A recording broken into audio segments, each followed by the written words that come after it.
Hi mga Lodi Cake! So for today's video, explain ko lang sa inyo kasi marami sa akin nagtatanong kung talaga bang pwedeng gumamit ng mga AI video sa pag-affiliate sa TikTok. Kasi marami ako nababasang comment, sabi nila na magkakaroon daw ng violation kapag AI daw yung video na ina-affiliate natin. Marami na pong kumikita dyan sa TikTok kahit AI video lang yung mga ina-affiliate. Isa na rin ako doon, kumikita rin ako kahit AI affiliate lang. Hindi ka magkaka-violation kahit mag-upload ka, mag-affiliate ka ng mga AI dito sa TikTok. Kung magbabasa-basa lang kayo at kung malalaman nyo to kung ano yung mga pwede at hindi pwedeng mga i-upload na AI sa TikTok, maiiwasan nyo po yung mga violation na yan basta susunod tayo sa policy ni TikTok. So ito yung 3 golden rules sa mga AI-generated content sa TikTok Shop. Number 1, ito yung don't misrepresent the product. So ibig sabihin, kapag meron po kayong ginagawang AI video, dapat kung ano po yung ibibenta nyong product, gano'n na gano'n din siya. Hindi dapat maiiba yung itsura ng product na i-affiliate ninyo. So for example, ito yung product na i-affiliate nyo, na ibibenta nyo sa TikTok Shop. Tapos ito naman yung ginawa mong AI video na meron kang yellow basket. So doon sa yellow basket mo, may ribbon sa harap. Tapos yung ginawa mong AI video, wala namang ribbon sa harap. So, naiba na misrepresent mo na yung product. So, magkakaroon ka na lang violation dyan. Kaya siguraduhin mo kung ano yung nasa yellow basket, kung ano yung itsura ng product. Dapat same na same sa magagawa mong AI video. Huwag rin kayo magdagdag. Kunyari, nasa yellow basket, yung bag walang zipper or pocket sa harap. Tapos yung ginawa nyong AI merong zipper or pocket, magkaka-violation pa rin kayo doon. Kasi hindi nga tugma doon sa yellow basket, doon sa AI na ginawa mo. Next, number 2, don't fake results. So mostly ito yung mga product na nasa health and beauty.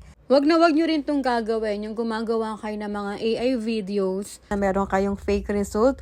For example, sa mga whitening soap or lotion, para lang makabenta, 'di ba? Gumawa kayo ng mga ganyang AI video, meron kayong before and after na result na instant puti. Nako po, baka mabana po yung account nyo yan. Kaya wag yung tangkaing gawin yan. Next, number 3, yung don't fake stories to push sales. So example dyan, yung fake disaster or yung mga sad character, mga AI videos na nagpapaawa effect para lang bilhan sila na kunyari nasunugan, tas may yellow basket, tapos nagbebenta ng product, nagpapaawa effect kumbaga, para lang makabenta. Tapos ito pa yung mga do's and don'ts dito sa TikTok kapag nag-affiliate kayo ng mga AI videos. Screenshot nyo na lang para basahin nyo palagi yan para din nyo nakakalimutan. Number 1 na dyan, yung lagi kong tinuturo sa inyo, yung mag-a-add kayo ng disclaimer, yung iti-turn on nyo po yung AI generated content label bago nyo i-post yung mga AI videos nyo. So dito yon, 'di ba, bago nyo i-post yung ginawa nyong AI videos, sa baba may makikita kayong more options. And then dito, make sure lang dito sa AI generated content,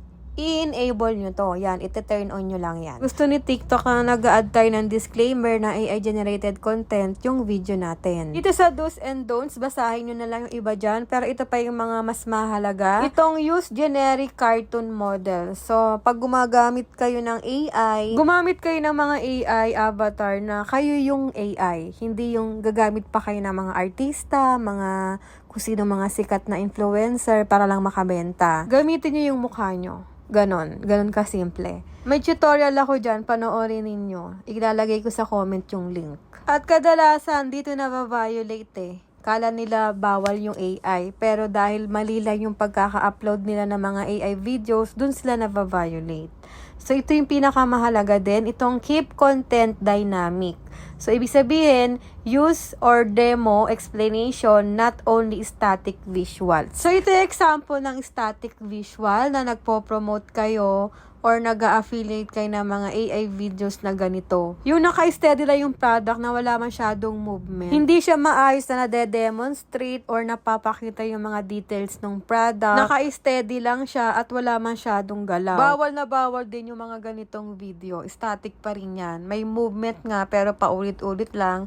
Pero naka-steady pa rin yung product. Bawal yung ganyang hindi masyadong nade-demonstrate yung product. Dapat yung mga ginagawa nyong AI videos, yung parang talagang kayo kayo yung model, na parang talagang suot nyo yung damit, tapos ipapakita nyo sa kanila yung every details nung product para mapakita nyo talaga ng maayos, di ba? Gaya naman yung gusto ni TikTok yung maraming galaw sa mga videos na kahit AI pa yan, hindi nagmumukhang AI kasi naipapakita or nade-demonstrate ng maayos yung product na pinopromote or ina-affiliate natin. Tapos maganda rin yung mga ganitong AI videos na ine-explain yung product, yung nagsasalita. Hey everyone, outfit check. This dress is so chic. Love the bow sleeve. It moves so nicely. And the pleated skirt flares out perfectly. So ayan, kapag sinunod nyo naman yan, yung policy ni TikTok, kahit AI-generated content, yung mga ina-affiliate yung video sa TikTok, walang problema yan sa kanya. Kikita kayo sa pag-affiliate kahit AI lang yung mga videos ninyo. So yun lang mga Lodi Cake. Sana may natutunan kayo sa video ko ngayon. At kung nagustuhan yung tutorial ko, please pa-like and share and pa-follow sa FB page ko kung hindi pa kayo naka-follow. And pa-subscribe sa YouTube channel ko. Mag-comment na lang kayo sa baba ng video na to kung meron pa kayong mga katanungan. Thank you for watching!